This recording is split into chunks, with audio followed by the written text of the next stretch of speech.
Secunderabad cantonment బోయినపల్లిలో బోనాల సందడి నెలకొంది. ఎదుర్కోలతో బోనాలు ప్రారంభమయ్యాయి. ఆషాఢంలో నగరమంతా బోనాల ఉత్సవాలను మహిళలు పెద్ద ఎత్తున నిర్వహించి బోనాలను సమర్పించారు. తొట్టెలు, ఫలహార బండ్లు, ఊరేగింపులు జరగనున్నాయి.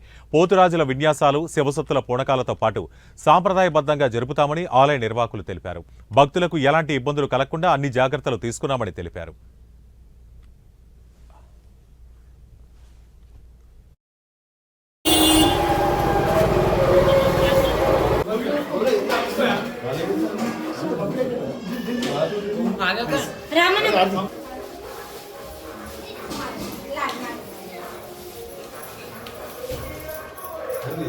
हाँ सब कर